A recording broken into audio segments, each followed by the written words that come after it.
Welcome back to the Revolution and Ideology podcast, and we are still in our series, Myth is America. My name's Jared. I'm Nick. And today we're going to be talking about the colonization of New England. We've already talked about the colonization of Virginia and what ended up transpiring with plantation society, at least early on, regarding indentured servitude, the birth of race classification, those types of things. And then last episode, we talked more specifically about the ideology that eventually crosses the pond, so to speak, the idea of the Protestant work ethic and later on the spirit of capitalism that was instilled in these fondly remembered people known as the Pilgrims, and eventually later on just regular old Puritans and the Massachusetts Bay Company, which we'll talk about super briefly in this episode. But the goal of this episode is to basically try and synthesize the ideological imperative that Nick outlined for us in the last episode, i.e., again, that Protestant work ethic, this need to work hard to prove that you are elect, and then to reveal that notion of being elect through material rewards, so to speak. I oversimplified it, but if you want great detail, Nick provided that in the prior episode. And how that eventually leads to this notion of exceptionalism, which is what we're going to be kind of focusing on today. So let's just dig right in. We already know that the Pilgrims are religious separatists that are seeking opportunity outside of Europe. And as we discussed last episode, it wasn't necessarily that they, it would be disingenuous for me to say that they weren't oppressed, but that at least some of that oppression was brought on or self-inflicted because of the fact that they were separatists, because of their beliefs in being elect, because of their constant judgment of all of those other Christian sects around them. Like I said, when you're asked not to hang out in Amsterdam, one of the more accepting places of the 15th, 16th, and 17th century, you're doing something wrong. Again, that's a town that had accepted countless groups of people. The Jews during the Inquisition, for example, would be an easy one off the top of my head. I think we talked about it in the last episode. So yes, there was some persecution, but that's because this group of people, these Puritans, again, following the teachings of John Calvin, were very difficult to deal with. And it's that simple. So they will seek new opportunity. They will cross the pond seeking religious freedom, so to speak. And then, of course, the irony is that they will create one of the least religiously free entities at the time. And again, an easy example, which we're not going to be talking about in this episode or maybe even a future episodes because it's kind of old hat. But to give you an example of how religiously intolerant it was, if you happen to be a woman later on dancing in the woods, you are not practicing, of course, the way you're supposed to. You'd be accused of being a witch, and we all know how that went in Salem, Massachusetts. That's an easy example just off the top of my head to kind of contextualize for you listeners what I'm talking about when I say not very religiously free. Again, super easy example. We probably won't do an episode on it because, again, we're oversaturated with that example. You got plays, you got movies, all kinds of stuff. But it gives you an idea. Anyway, they get on board, of course, a boat, which is now, of course, Legion in American history. It is the Mayflower, and they eventually do attempt to get across the Atlantic, and it is a tenuous journey. It's not necessarily, again, as impressive as we talked about in an earlier episode of the Pacific Wayfarers, but it's a tenuous journey. They're not necessarily looking to join what is already going on. Virginia is already established. It's still struggling by the time the Pilgrims take off, but it is established, and they are doing their own thing down there under the Virginia Company and eventually the Royal Charter under King James, as we've already talked about in one of the prior episodes. So they're looking for a different place to settle because, again, they are religious separatists. They're also going to be limited in how far north they can go because there has already been exploratory measures and establishment of forts, especially for trade by the French, the Dutch. To the best of my recollection, the Swedes have also made some inroads there. Obviously, they don't stick around as long as the French or the Dutch. But there is already European colonial practices in what we would know of now as Canada. And the reason I bring that up is because when the Pilgrims show up, they are, and some would argue God showed them favor, they are given a very interesting example. Basically, when they show up and actually do finally land in Plymouth, the advantage they're given is that a massive epidemic had already taken place and wiped out a good portion of the First Nations that had lived specifically where they land, better known as the Wampanoag Confederation. The reason I'm emphasizing that is it's likely that epidemic that struck in New England was a byproduct of the other European colonial projects taking place in and around the region. So basically, it does set the Pilgrims up with an advantage. But again, this idea of feeling like they are elect is going to be important here, because they would argue when they enter into some of these villages, again, specifically in what would become Plymouth, they're going to see deserted villages. They're going to see graves. They're going to see bodies. They're going to see a suffering. And when they do see people, they're going to see a people that are suffering a little bit. When you synthesize that with the idea that they feel special, that they are God's chosen, that they are the elect, they are going to more or less, in their own minds, that's going to be framed as this is God more or less paving the way for his chosen people. That these people that had lived in this region, or at least some of them, suffered because God is making way for a quote unquote better group of people or better civilization. And that kind of reminds me of a film link we're going to put in the description. One of the films we usually show in classes is called After the Mayflower. It is a great series from PBS called it's in We Shall Remain. And we'll put the link in there. Anyway, let's keep moving. Actually, before we keep moving, Nick, what are your thoughts on this before we even get started into what actually happens when they hit the ground and after they realize that God has quote unquote paved the way by causing all of this death and pestilence to the people that have already lived there and have lived there for centuries?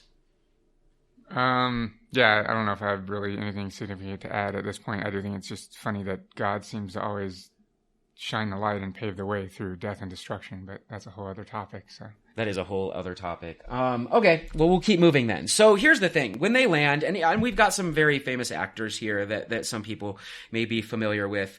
We have Edward Winslow, and we have Miles Standish, a couple of very popular figures in American history. Well, maybe less so now. I guess they don't compete with the later architects of the country. But those that know a little history know that these are important actors for this first group of English explorers in New England. English explorers, I should say, colonists. Now, here's a key component that does for the survivors of the Wampanoag Confederacy. One of the things that kind of disarms them a little bit is the fact that this group of pilgrims was a little different than other Europeans they had either seen or heard about, in that they had also brought some women and children, which is important because it shows a couple of things. First and foremost, we know why they brought women and children.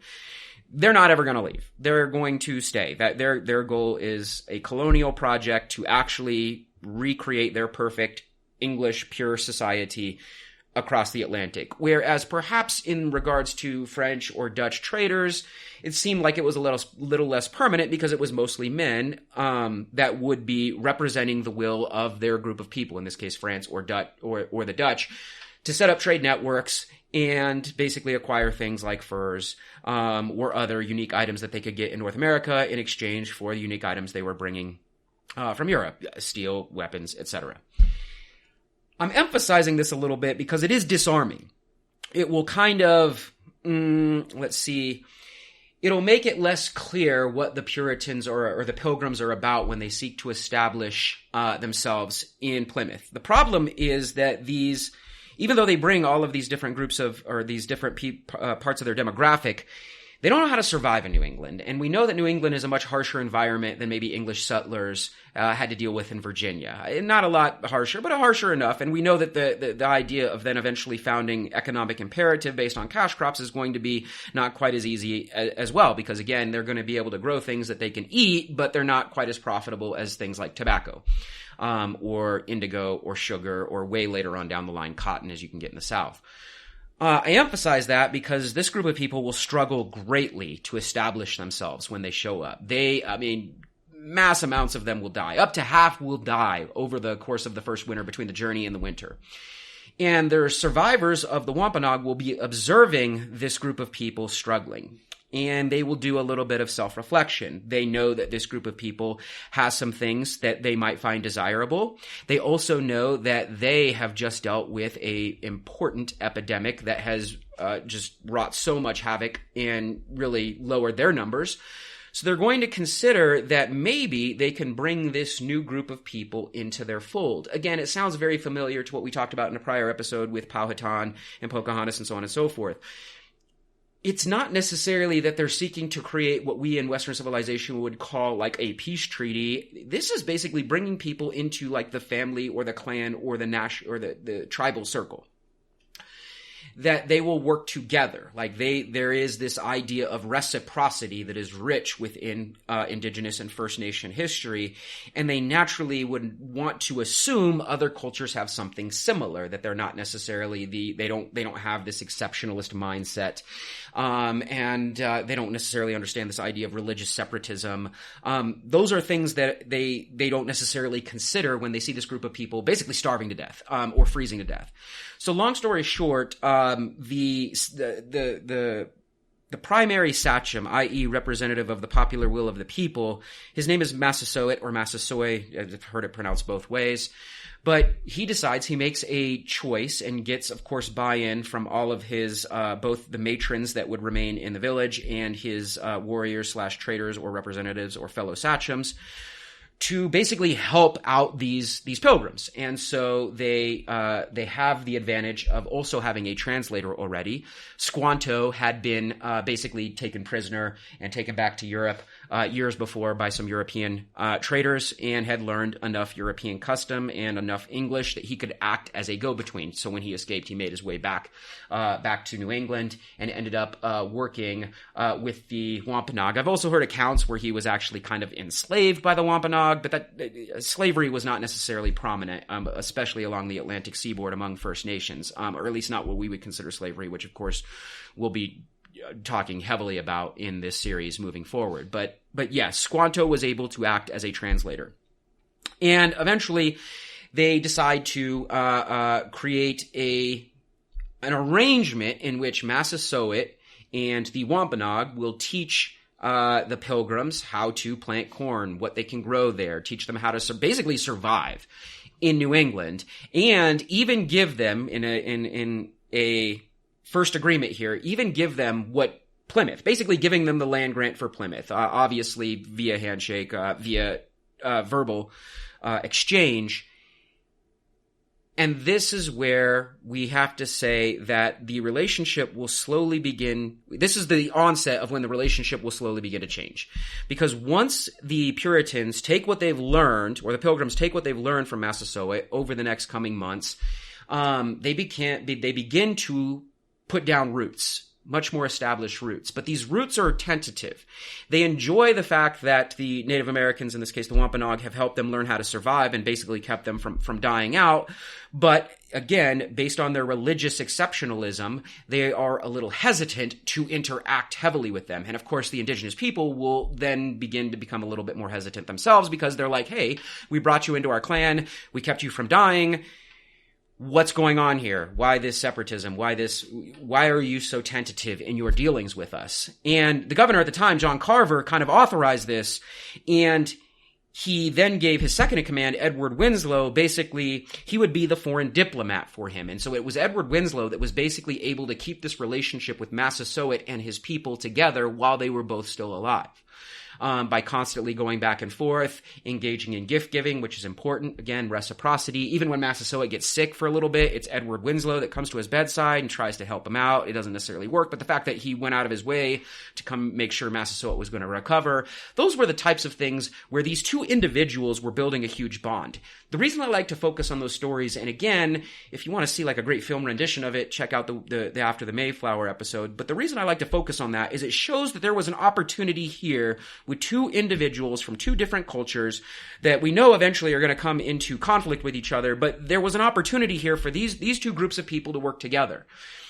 Now, ends up going very poorly for the First Nations right after this. But before we talk about this, I want Nick's basically his opinion. Like, why do you think that Edward Winslow and Massasoit's personal relationship did not proliferate through each of the different cultures and different individuals within those cultures? I think we actually see this a lot throughout history, where on an individual basis, people are very capable of seeing the humanity within one another and relating to one another, even when their societies are vastly different. But I think when two very different ideological cultures clash with one another, it requires much more than just two individuals or a handful of individuals and so on being able to see eye to eye in order to reconcile those differences. And very clearly here we have a stark contrast in ideology. Yeah, and that stark contrast you can maybe see in some of our other videos, but I mean, some examples, especially along the Atlantic seaboard, is most indigenous societies along the Atlantic seaboard were matrilineal. In other words, they were not patriarchal. So even though Massasoit can act as like a leader because he has the consensus of the group, he's not like a powerful, coercive leader. He's not like a European king. He only has that power because he has the consensus of all of the people and heavily informed by matrons. Everything of consequence follows down a matrilineal line. Again, we have a quick little video on that if you explore our channel a little bit on what matrilinealism is. We also have this idea that basically we also call it kind of like a natural democracy has formed along the Atlantic seaboard among many of these First Nations, where it requires agreement of basically, or at least a unanimous, if not majority agreement to make any major choices like land cessions or trade arrangements or things along those lines, which again for Europeans that just did not register. These ideas of democratic ways of doing things were not something they were familiar with at the time or even believed in, because again, at the time, they are all coming from monarchies. England may have been dabbling with constitutional monarchy, but still, the king had a lot more power at that time than, of course, the Queen of England does now, because it had not gotten that far. It hadn't evolved enough. So the idea there, and those are just political ideologies that we see like this clash of culture. There's a whole host of other things. Again, things like gift giving and reciprocity, respecting the environment around you, making sure it's sustainable, et cetera, et cetera, et cetera. Not just growing for growth's sake. Those are things that there would be ideological clashes on. Anyway, the reason I emphasize this is because over the coming decades, these clashes are going to become more and more paramount. For everything the First Nations do, the English seem more and more insatiable. It is always this ideology of more, and more. How does the Protestant work ethic feed into this idea of basically being insatiable, especially when we get to the formalized Massachusetts Bay Company showing up with 10, 20,000, and they not all at once. They just flood in. They're going to need more land. They're going to want more resources. Why don't they just stop? Why don't they ever feel satisfied? Because, like we talked about in the last episode, this is a stark contrast from the indigenous idea and the spirit of sustainability and merely taking from the earth what you need to survive and so on. The Protestant work ethic, they're not seeking these things for consumption. They're seeking more constantly because it's status. It's a sign to them of their favor in God's eyes, which can never be satisfied. There's no end to that. And that's why we like to emphasize this in this episode. That's why we're trying to emphasize this in this episode. This is something that is still real today, right? We lack the ability to think sustainably. And I don't care how many institutions, corporations, universities, whatever, create sustainability departments or whatever to try and help the environment. It's all nonsense. As much as we continue to operate in these ideologies, and specifically a very the economic system we choose to use, we will never achieve that because we've never actually challenged the ideological imperative. I'm not saying don't recycle or don't pick up trash outside. Those are all really nice things to do. But if we think driving a Prius is really going to turn this fucking thing around, there's so much more for us to learn here. It's ridiculous. Anyway, that was probably an unnecessary tangent, but I get kind of fired up when we talk about it. Anyway, back to the story here. These ideas of sustainability, something that the Puritans they don't even get. More and more of them, like I said, 10 to 20,000 over the coming years end up rolling in, and it becomes a little bit more formalized under the Massachusetts Bay Charter. Again, it is a company. They are here. We momentarily have a brief change in governorship with William Bradford. I'm not going to spend, I'm not even going to spend any time on William Bradford. Well, you can look up William Bradford. He's pretty famous. He did some interesting things. But I want to focus on basically the land seizures that began to take place. And one of the major things that takes place is in the 1620s, in this need for more and this more land, we get this basically preemptive strike that the Puritans, again, they are no longer dependent upon the Native Americans because they've figured out how to survive, and they are becoming profitable. I suppose I should add in, they became very profitable, and we do get this in William Bradford's writings. Not on what would become later their profit margins, which are lumber, fishing, shipbuilding, basically mercantilism, but originally it was on the corn that the Wampanoag taught them how to grow, which is it's a ridiculous irony. They're able to eventually pay off some of their debts and make new arrangements with creditors. And again, William Bradford writes ad nauseum about how he was able to accomplish this. Are they like shipping it back to? Well, yeah, because it's a good food staple. We all know corn is a good food staple. I don't know. Never mind. I was going to say, I don't know where it ranks in comparison to another staple like a rice, but it's definitely up there as far as like this time, 17th century ways people are able to sustain themselves and get enough calories. Corn is definitely at the top of the list, and we know that it's still at the top of the list to this day. So it becomes somewhat profitable. Again, not profitable on the level of what's going on in Virginia eventually with tobacco, but profitable enough to where they're at least able to attract more and more colonists with a desire to come here and make their own way in quote-unquote America.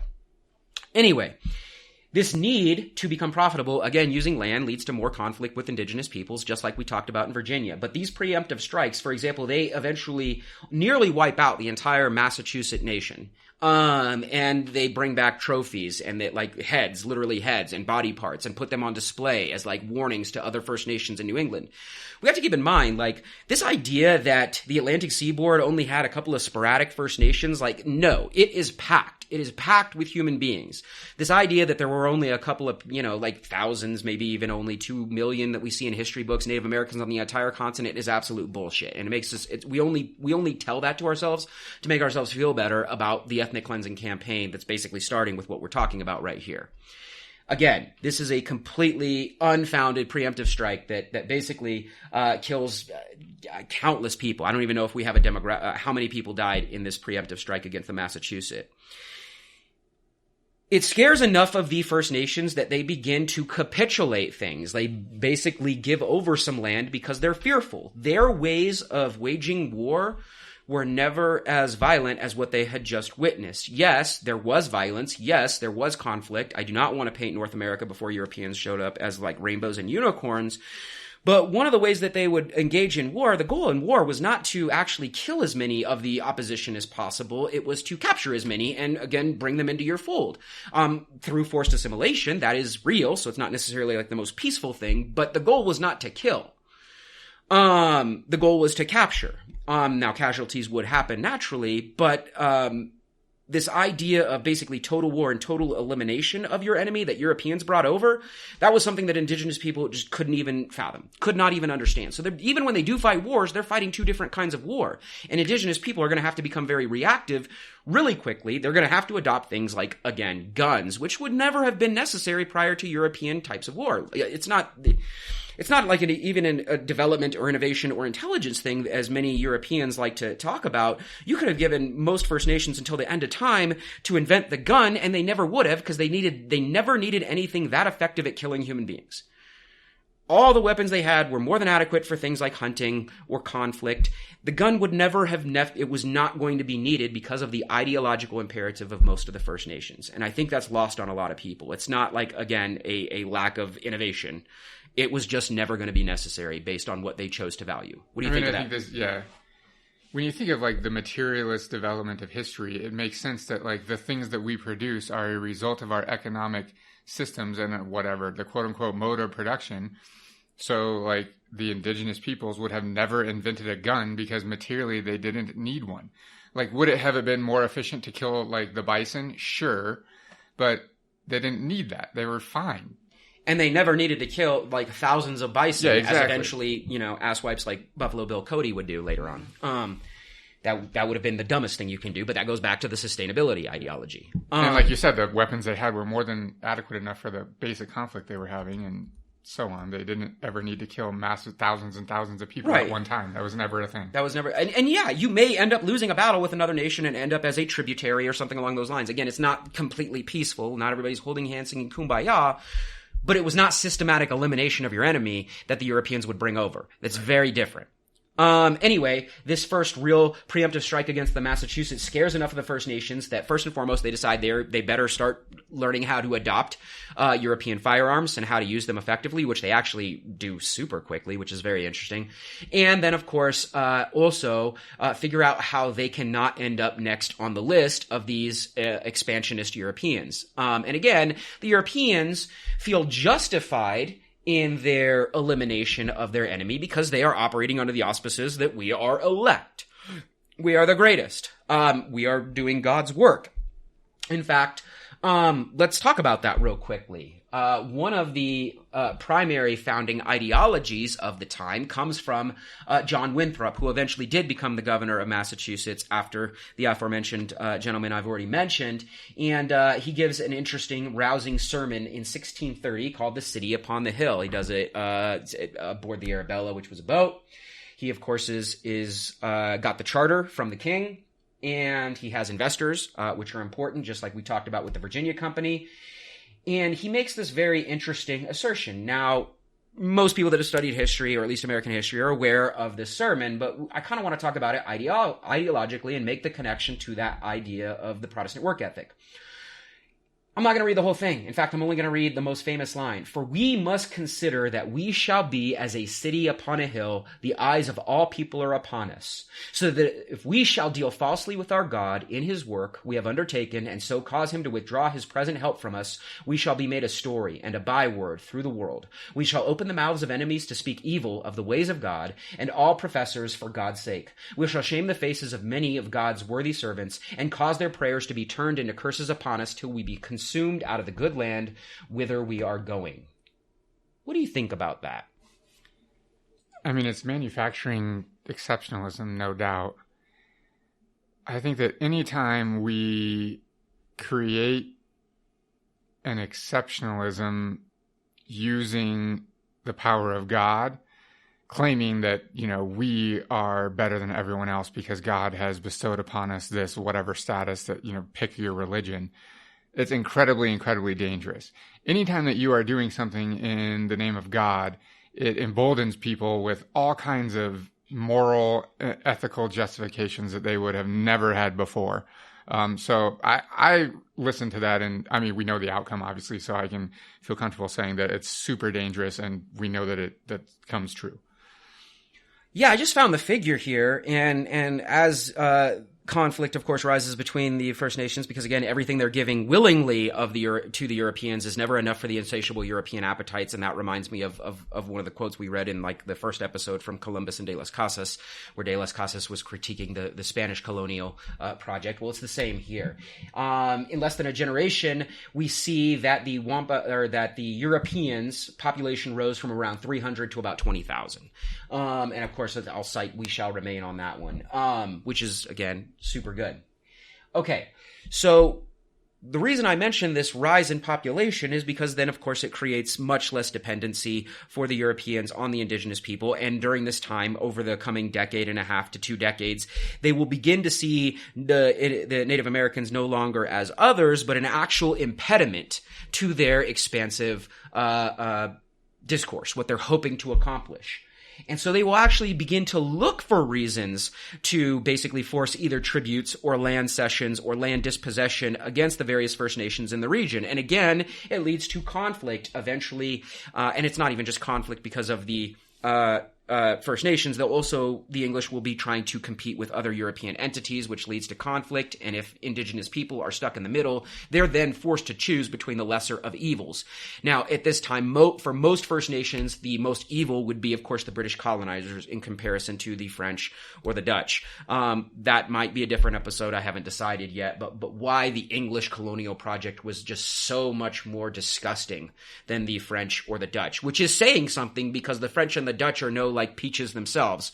But the fact that, again, we see this over and over again, when you're forced to choose as a First Nation between the lesser of two evils, the English almost never win out. And then, of course, it'll get to the point where the English actually do eventually win out when Native Americans are forced to choose between the English and Americans, which shows how far gone Americans are by the time we get to that part. But those are for future episodes.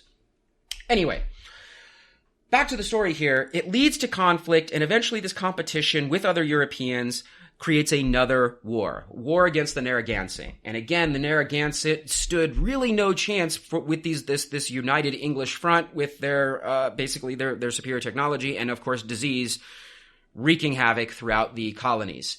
And the Narragansett are again more or less eliminated. They stood in the way of Massachusetts gaining basically access to the Connecticut River, and so they were in the way. They had to go.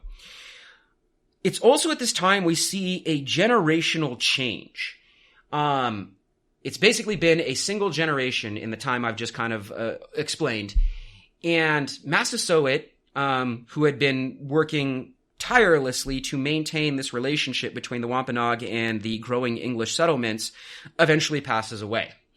As does I don't want to say his best friend, but his best friend on the European side, Edward Winslow. And again, these two men had the opportunity to just be this great story. And I guess they were this great story of these two people from different cultures basically keeping the peace. But eventually when they both die, the peace is going to go with them. And that's the problem. And now that I bring that up, that would be such a better story than lying about what happened with Pocahontas and John Smith, because this one actually really happened. This was a real relationship between an English settler and a Wampanoag sachem that actually was a good relationship. We could have turned this into like a cool story.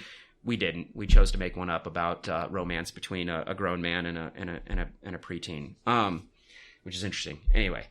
This is a lot about America, right? Yeah, that really does. I mean, it really does. And there are other stories where other settlers actually did create these bonds with First Nations. Roger Williams would be another example. Why have we not heard the story of Roger Williams and what he was able to do? Well, he eventually is actually chased out of Massachusetts for heresy.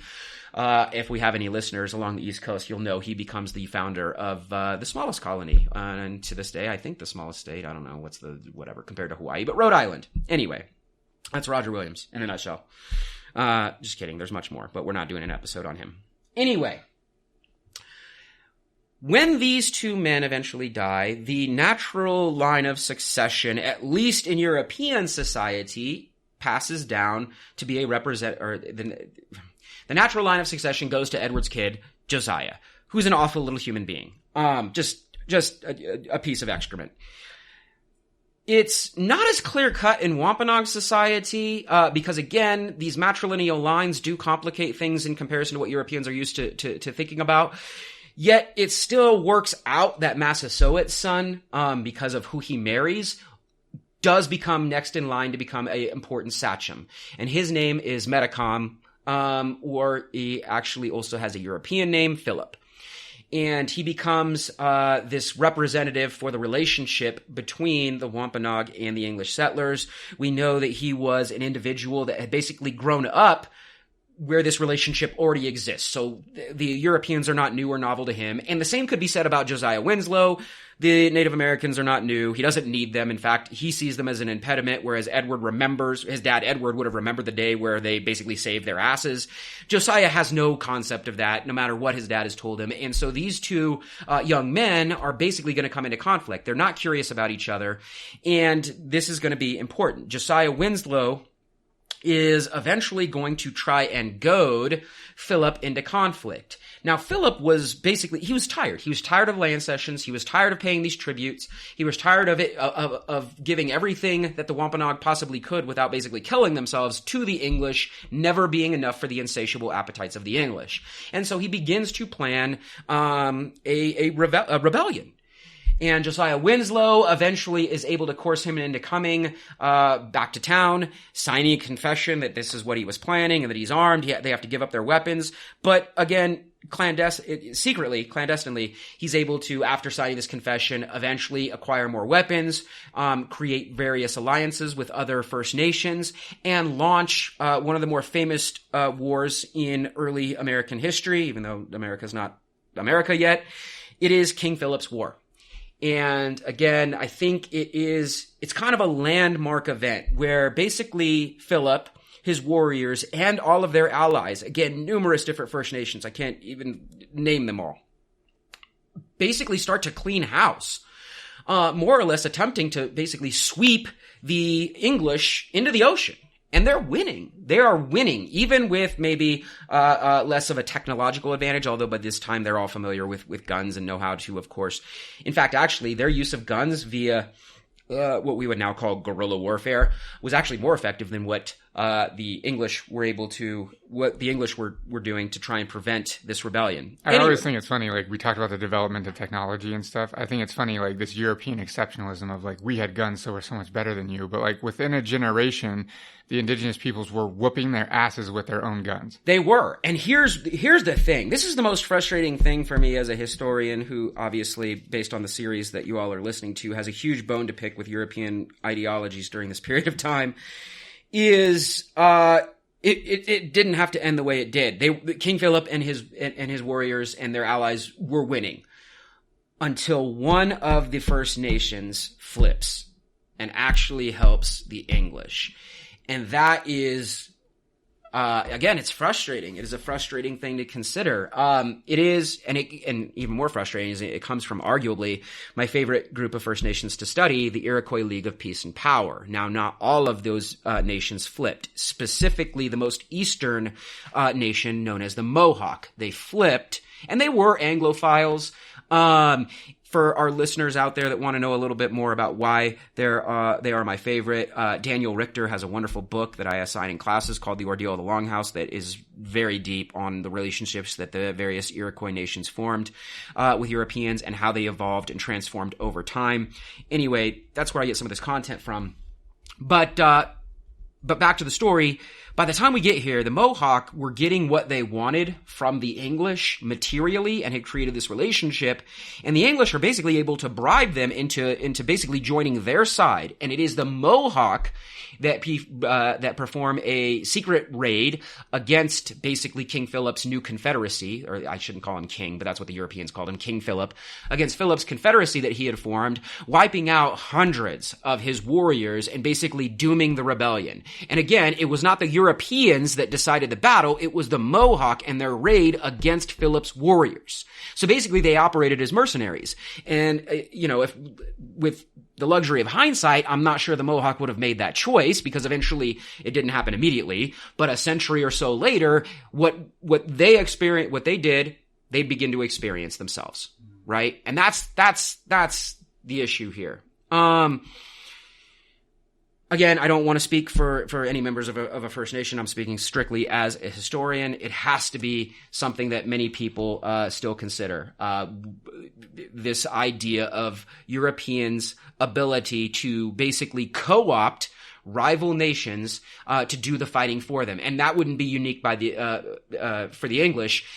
Going all the way back to like rewinding to Cortez, he was able to do it to help topple the Aztec Empire. So it's not necessarily novel. Some would argue it's shrewd. Some would argue to the victor go the spoils. But this type of political manipulation is wildly problematic on multiple levels, and it's something that we also still carry on with to this day in what became the United States. Anyway, that was really the death blow for this rebellion that had an opportunity to basically stop the New England settlements in their tracks.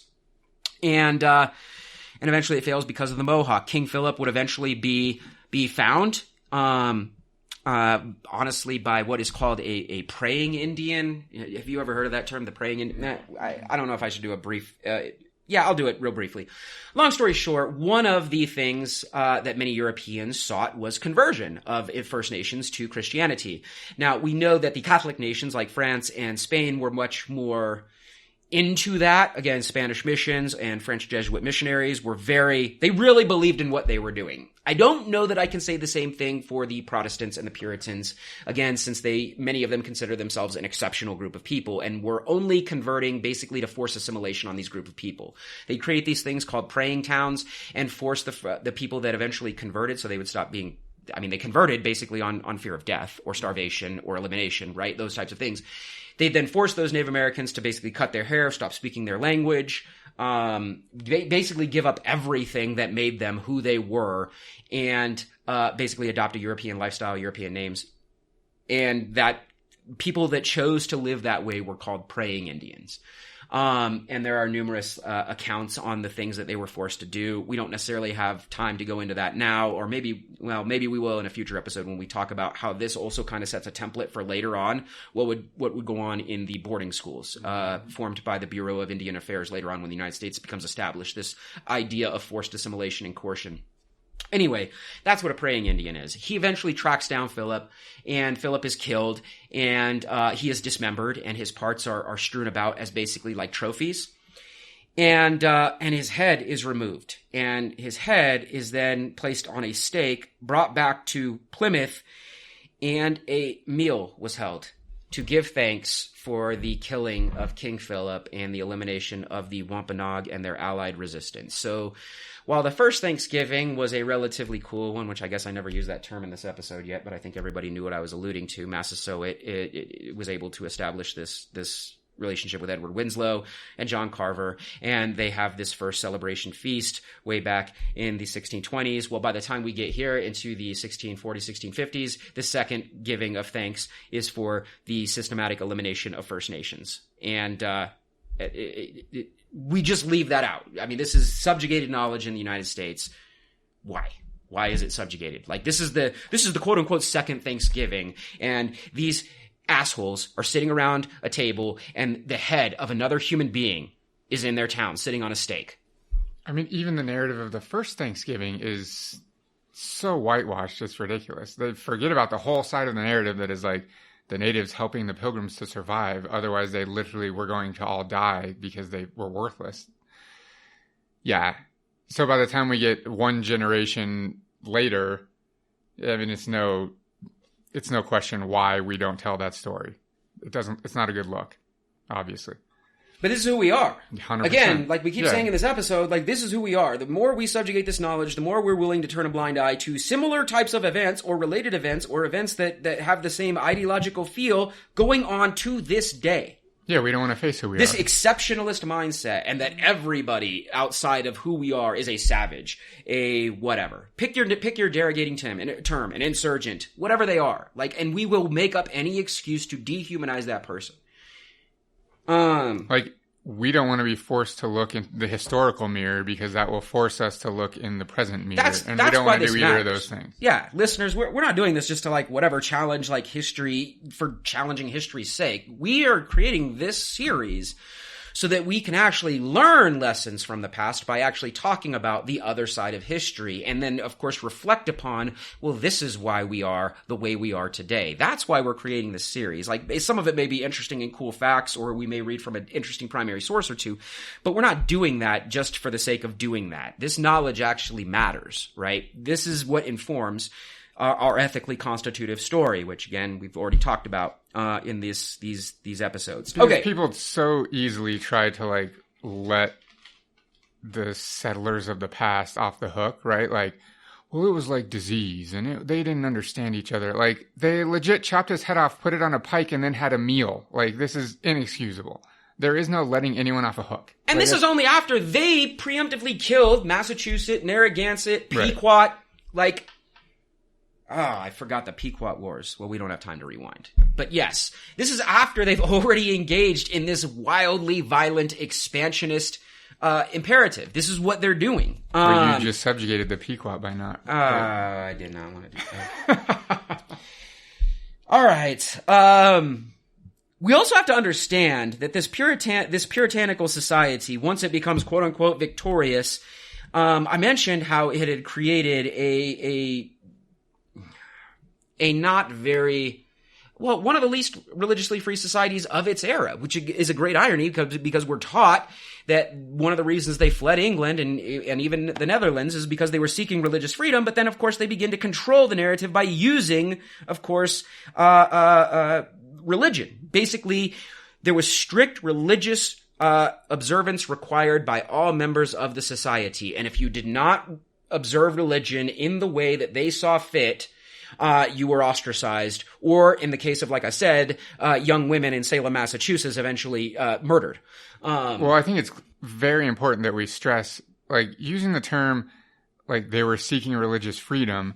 like you have been alluding to, makes it sound like that they were supporters of freedom of religion.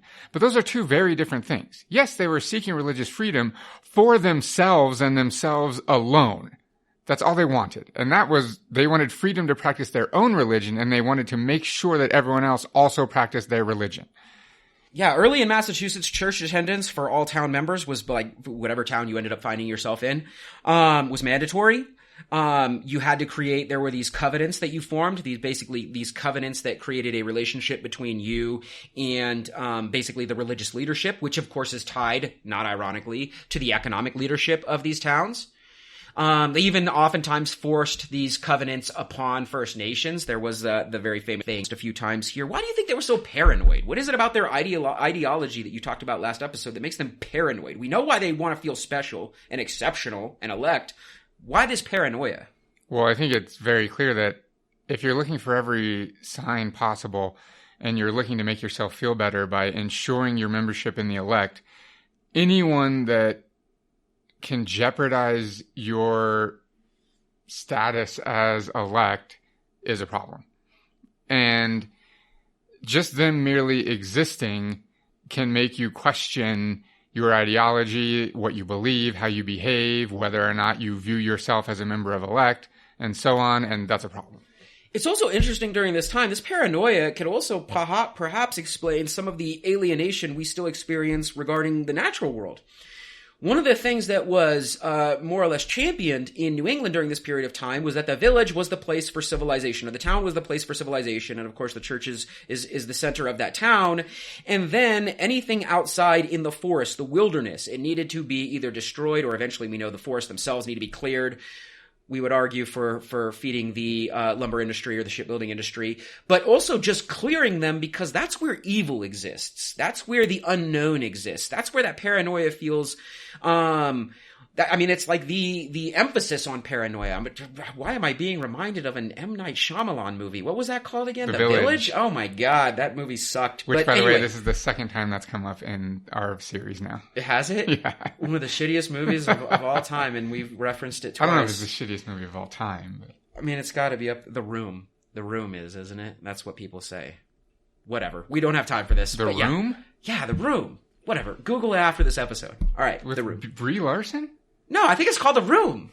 Like, there's this dude with, like, long hair. I forget his name. Oh. Yeah. Anyway. I got you. Yeah, all right, whatever. Back to history. No, okay, so the forest is not just cleared because of its need in regards to the economy, which, yes, I mean, lumber and shipbuilding and basically the merchant economy that would eventually form in New England did require vast amounts of lumber. True. Absolutely true. I just want to stop. So I Googled, you're right. The Room is the shittiest movie, which I watched, by the way, and it is shitty. Room is the one with Brie Larson, so no, the... I don't even know the other one that you're talking about, nor do I know who Brie Larson is. What? God damn it, Jared. Whatever. She won a fucking Oscar for A Room, and she's also... Whatever, I'll look her up later. Okay. What were we talking about? Oh, okay. Wilderness is scary. Clearing the forests is also then, basically ethically rationalized, not just economically, but ethically rationalized as deforestation, would be making room for civilization where we feel safe. Now, of course, we know this is all the way back in the 1600s, but this is still a mentality we see today. If there is any sort of untapped wilderness, especially in the, 18th, 19th, and 20th century, if there's any sort of untapped wilderness, it needs to be curated or manicured or wiped out. Yeah, terraformed. So that it at least is aesthetically pleasing for us. What's going on there? Like, I mean, this is complete rationalization for ecological destruction, just for the sake of ecological destruction. We have monuments called, like, dams and shit, and we go, like, visit them. Like, Hoover Dam, look at this amazing feat of engineering. Like, what are you talking about? You destroyed an entire ecosystem so that we could build, what, like Las Vegas? Gross.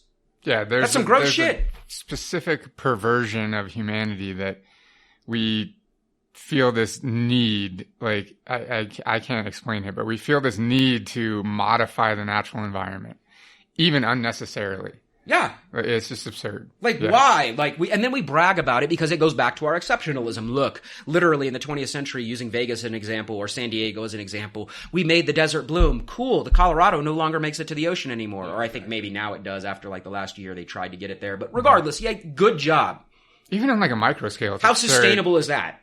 Even on a micro scale, it's absurd when you think about it. When people landscaping their yards and shit, it's such a waste of time. Yeah, it's absurd. I mean, we brought it up in class before. Still, yeah. I believe somebody could correct me in the comments if they so choose. But I believe the top growing crop in the United States right now is still sod, grass, not something we eat or consume. It's just something that is aesthetically pleasing. And I see numerous assholes out every Saturday or Sunday making sure it's all perfectly manicured and what are you doing with your life? What are you doing with your life? We could do an entire series. Time, energy, resources, water. Yeah. Oh my God. Anyway, all right. Although you bring up a good point. This entire discussion, that article that I think you read, I definitely read. It's titled. Now I don't remember the title. I think it's the invention of American tradition or something like that. Oh yeah. I think we should do an entire episode just on that article. It'll be a short one, 30 minutes or something, because it's exactly the whole article. Yeah, I have this. it. I've used it. Yeah. Although the author's name is escaping me right this second. Yeah, I can't remember reasons. Either, I guess I could Google it real fast. I'll post it in the show notes. But I wonder if we should just do a whole short episode just on that article because it's so good and goes into all of this stuff. Yeah. Anyway, that paranoia leads to numerous issues. The paranoia leads to, of course, like I said, wars against the First Nations that we've already talked most of the episode about. It leads to ecological degradation. It leads to, of course, overt control of each and every citizen within society, citing, of course, forced covenants, forced church attendance, those types of things. There would be some minor changes briefly between 1649 and 1660, when Oliver Cromwell successfully does overthrow and executes King Charles I of England. So for these 11 years, more or less, England is Puritan run. I emphasize that because that during those 11 years, basically, immigration slows down and there are less Puritans coming into New England, which is going to slow the spread of this ideology. I would argue it's one of the key moments that keeps the ideology from basically proliferating, maybe even on down to Virginia. Who knows? Who knows what would have happened? But yes, less colonists come, there are less goods, and there is rampant inflation that also takes place during this decade. Basically, the colonies react by overt domination of the environments. And of course, that leads to mass deforestation for lumber. And then, of course, overfishing also takes place because fishing becomes one of the more predominant ways of making a living in New England, naturally so. I mean, wonderful harbors up there. Now, these new exports would eventually challenge the major export that predated them in New England, pelts. And again, we know that it was the French that really focused heavily on the furs, but the English were no stranger to trying to acquire furs. Furs were wildly profitable for all Europeans. And eventually, it's during this decade that slowly but surely pelts begin to lose their luster because people desire more wood, they desire more fish, but it's also, for the obvious reason, what happens to the pelts after decades of European insatiable appetites? The beaver. The beaver are gone, which leads to a whole series of other very consequential events. It leads to something called the Beaver Wars, which are wars fought specifically through First Nations, because the First Nations that managed not to be eliminated yet, like the Iroquois League of Peace and Power, like the Huron, like the Ottawa, they eventually would begin to compete for furs to give to the Europeans to get the goods they would eventually need to fight the Europeans. So it's this vicious cycle of violence that is started because of this commodity, these pelts. So even when the Europeans, we could argue, are not intentionally causing conflict, they're causing conflict just because of the way they live their lives. This is wildly important for this series because we still do the same shit now. Our insatiable appetites to consume are leading to conflicts that we're not even directly involved in. Right? I mean, we know this. I can cite examples from ivory to diamonds to palm oil to this is us. This is who we are. Just by living the way we do, we're destroying cultures. We're destroying civilizations. What do you think? And the environment. Am I out of line? Obviously not. That's the least controversial thing I think either of us have ever said. I also want to stress the seeking of profitability is what's hugely problematic. Literally, if the Puritans just wanted to come here to escape persecution and live a sustainable lifestyle on the continent, That would have been done easily with the help of the natives. Done. No problem. That would have been fine. It's because they're seeking profit. It's because they're in debt. It's because they have come here to eke out, to try to have livings here above and beyond just survival. That's what's creating the massive amount of ecological, ideological, and so on problems that are happening. Yeah, these are all key components. Like you're talking about overfishing because that's a way to eke out a living. Well, if they were just fishing to survive, that would be no problem. Absolutely. There's plenty of fish for everyone to survive. To eat. Yes. But they need to sell them. They need to sell them back to their investors back in London. And then, of course, then spread them around to the other English colonies where they're doing awful things around the world to indigenous people everywhere. Anyway, okay. We also know that New Englanders during this period of time, during this like gap in immigration from the Puritans, basically they are breeding like bunnies, because that's their labor force. Let me be blunt. Like these small, like if you happen to have like a nice small farm that grows corn or whatever, you're just trying to find a, I almost said sustainable. But if you're just trying to feed yourselves, like your labor force is going to be your kids. So they have large families. I emphasize this because with a little bit less of this like religious zealotry crossing the Atlantic at this moment in time and a growth in population, the newer generations begin to quote unquote half-ass their Christianity a little bit. And there's no choice because there's more and more of them. They're kind of called, they say they're Christian, but they stop like necessarily performing this idea of good works for merely being elect, those types of things. It's called horseshed Christianity, where they will be Christian by name and still feel exceptional, but begin to not necessarily perform good works and labor just for the sake of good works and labor, but because that's what they have been socialized into doing, and they are beginning to benefit in a different way without being beholden to clergy or those other members of society. So what is it called? Horseshed? Yeah, like horseshed Christianity. I've never heard that before in my life. So like when the church sermon's going on, they're all like hanging out in the horseshed, maybe smoking cigarettes or something like that. Well, no, I'm not even joking. Like because tobacco was coming up from Virginia and shit. Yeah, so. I've never heard that term before. Oh no. Uh-huh. Yeah, whatever. Yeah, it's horseshed. So I think though that's important. Yeah, like this transition to quote unquote half-assed Christianity. This is when we would argue that we start to see the Protestant ethic being separated from the capitalistic ideology, and they start to form their own two identities as separate things. Right. Oh, absolutely. Another different. Well, here's the thing. I guess I should mention this. For a lot of these quote-unquote horseshed Christians that became economic leaders, they were still forced into what is called a halfway covenant, where they could engage in church matters, but they were kept on voting on political matters. That was like one of the last incentives that was thrown out there to try and get more and more people to be devout, if that makes sense. It was kind of like a last gasp. Was that you couldn't vote unless you were full into like being it. Yes, that was kind of the idea. Now, so even this is like goes into Weber's idea of the fact that like in the beginning the actual devout capitalists existed on the fringes of society and were never given full status in the beginning. This is exactly that. Well, and then we get more religious separatists rolling up in the 1650s. The Quakers roll in about 1656. Unfortunately for the Quakers didn't get along because the Quakers were a little bit, I hate to say it, too chill. Like, we know that they were, for the most part, predominantly nonviolent in how they engaged with other people. We also know they had a much more universal worldview, and allowed a little bit more individuality in people's relationship with God, their spiritual view. They felt that temporal power was useless. They advocated a little bit more for equal rights. I don't want to say they were not patriarchal. They clearly were. But women were involved in making choices. And needless to say, the Quakers and their ideology were immediately persecuted by the people of Massachusetts. How do you get mad at a Quaker? Like, I don't even know how that's a thing. Weber actually, in the book, has a whole section on Quakers, which is interesting. Yeah, you're an asshole. That's it. That's how it happens. The Quakers did form slightly better relationships with First Nations based on this more worldly view.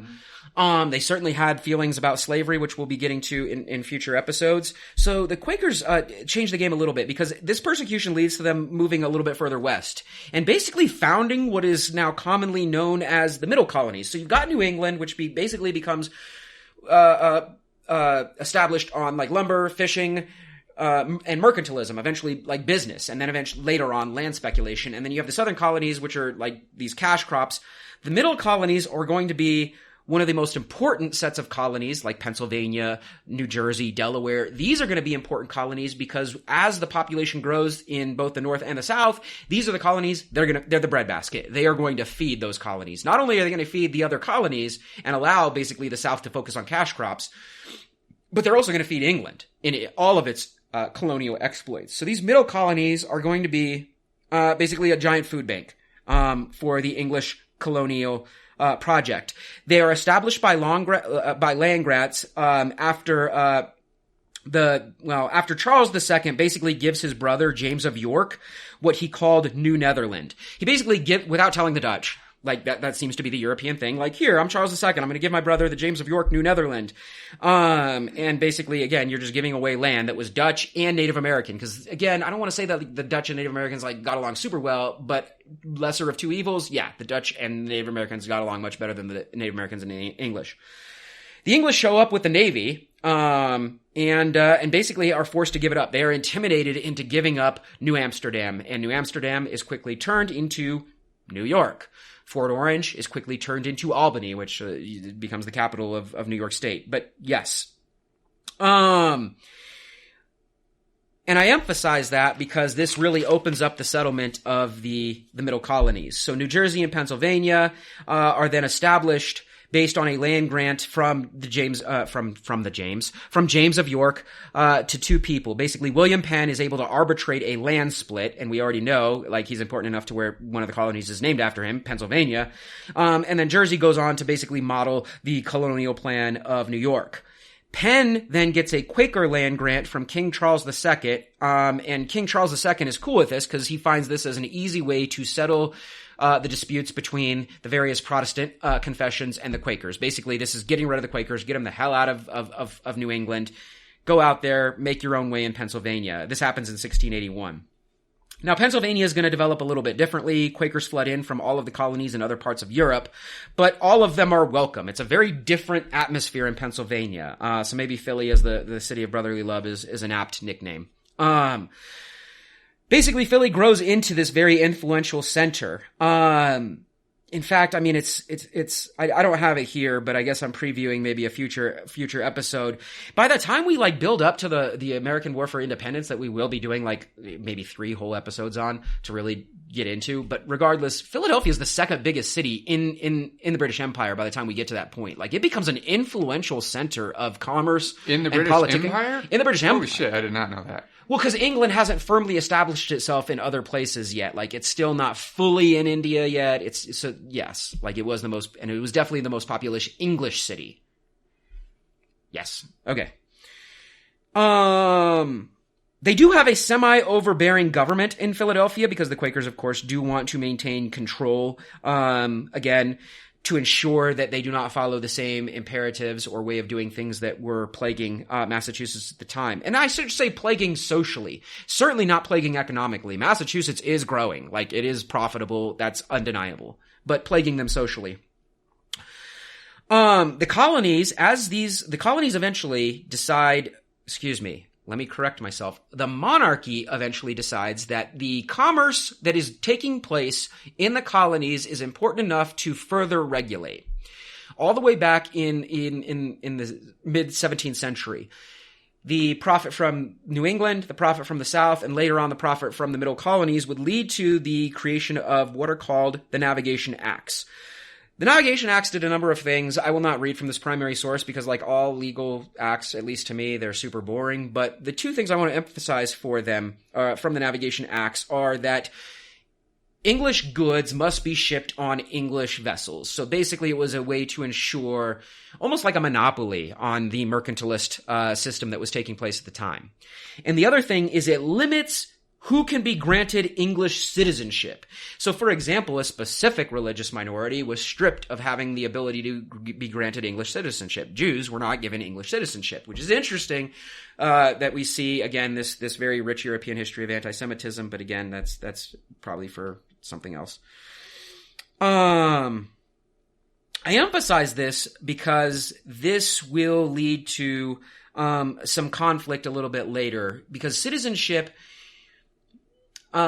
depending on who it's granted to, will naturally grant colonists representation in a certain political body back in England known as the House of Commons. And of course, some of those citizens will vociferously argue they do not have the right kind of representation. So the idea of no taxation without representation, which I will pick apart in a future episode, isn't as clear-cut as we like to make it in U.S. history. Anyway, some things were not necessarily regulated as heavily. Tobacco was one of the most regulated, of course, being one of the most profitable, but wood, fish, and grain were regulated to an extent.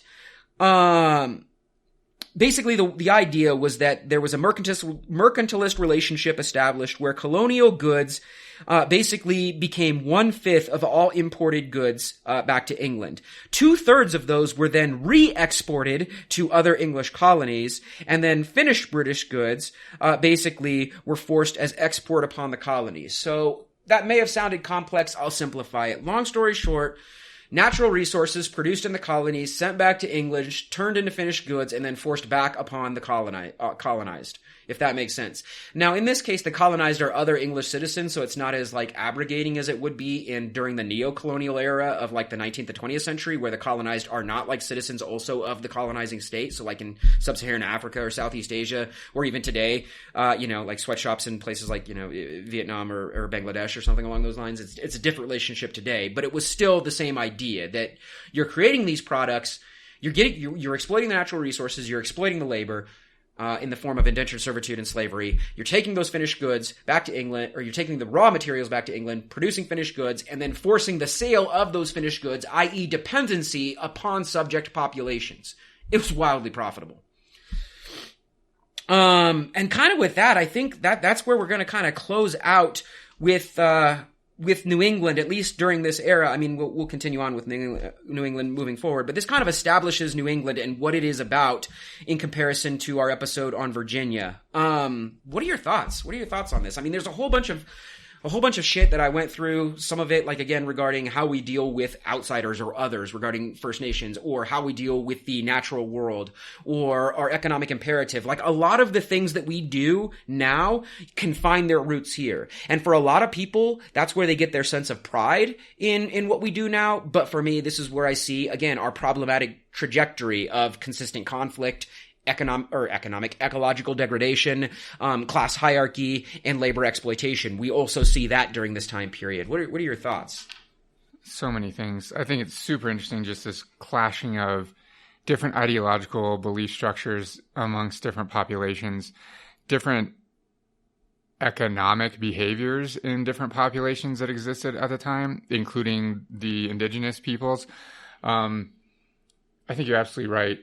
Talking about exploitation, slavery, genocide, and so on, all taking place at this time in the history of the colonies. And like you said, I mean, I struggle with people taking pride in this era, the people that can I can trace my ancestors all the way back to the original settlers. That to me, that's nothing to be proud of. These were awful, awful people.